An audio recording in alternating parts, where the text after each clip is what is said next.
Every morning, millions of us wake up to the same rhythm. Get dressed, commute, sit at a desk from 9 to 5, Monday to Friday.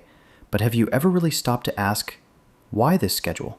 Who decided that 8 hours a day, 5 days a week was the magic number?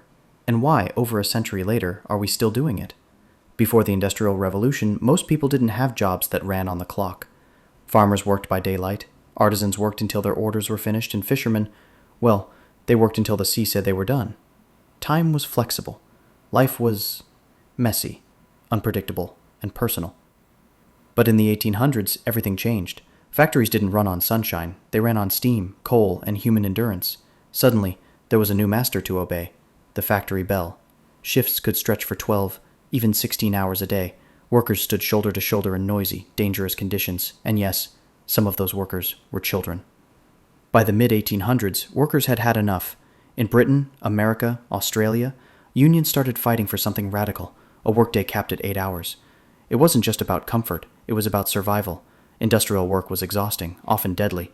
Campaigners argued that a balanced life meant 8 hours for work, 8 hours for rest, and 8 hours for yourself.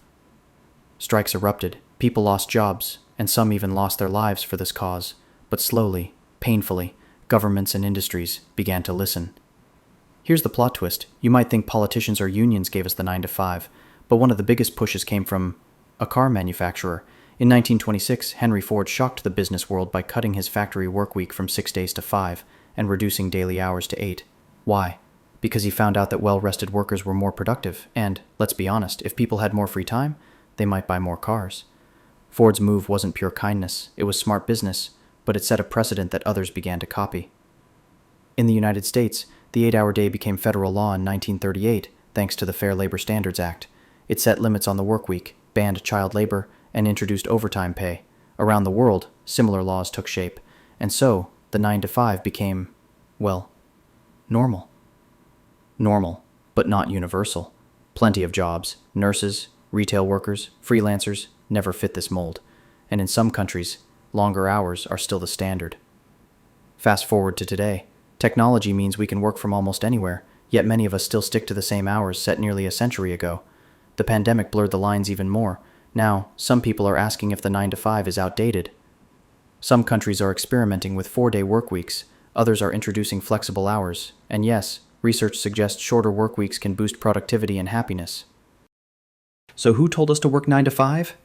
The answer is part union fight, part corporate strategy, and part government law. It was born from a world of steam engines and assembly lines, but it's still shaping how we live today. Maybe the real question isn't who told us to work 9 to 5, but whether we still want to. And if you like exploring the strange stories behind the things we take for granted, make sure to subscribe for more. Till next time, on Inventions After Dark.